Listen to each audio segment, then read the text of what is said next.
Hi Reddit Recapped here. Today we are going to tell you a collection of stories titled Disturbing Things I Did as a Child Growing Up.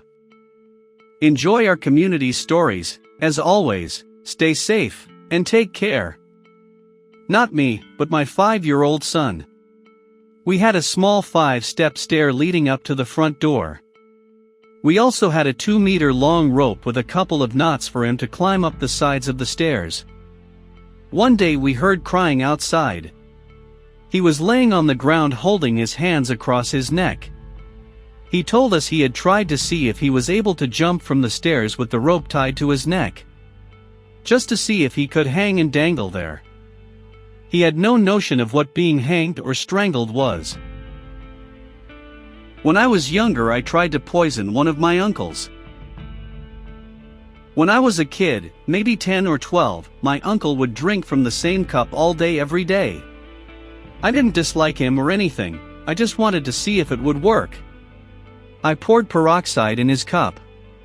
Lots of it. I then mixed in some random stuff I found in his room. Hand sanitizer, rubbing alcohol, even shaving cream.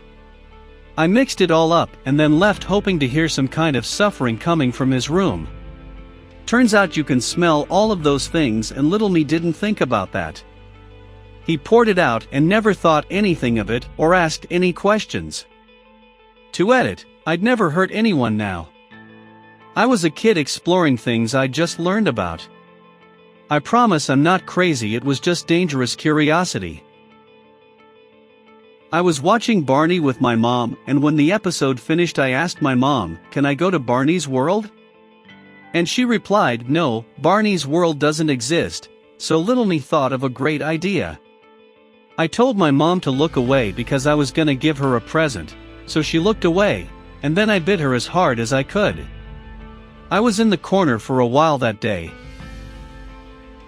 I remember being in one of those hollow tubes that connect playground sections, and deciding it was a good spot for a nap, but was so amped to be at the park I couldn't fall asleep. There were holes in the sides of the tube, like tiny windows. At some point I realized my parents were looking for me and calling my name.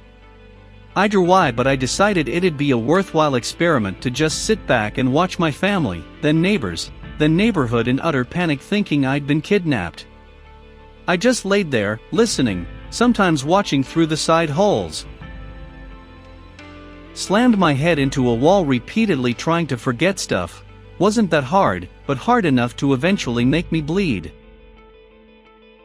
I loved Spider-Man and decided I wanted to have superhero powers too, so I took a metal hanger, twisted it, and stuck it in the electric socket. The zap I got made me drop it right away, but several days later, I thought maybe I just need to hold on longer, and so I tried it again. Mom caught me the second time and seemed very, very upset at the prospect of having a superhero for a son, so I didn't try it again. When I was 5 years old in preschool, I was sitting next to a girl I didn't like during a movie. The lights were off and we were all huddled around. I don't know how I even thought of this, but I bit myself in the arm and screamed saying she bit me. The other little girl was put in timeout, and I thought I was in the clear until the teacher's assistant told the teacher what actually happened.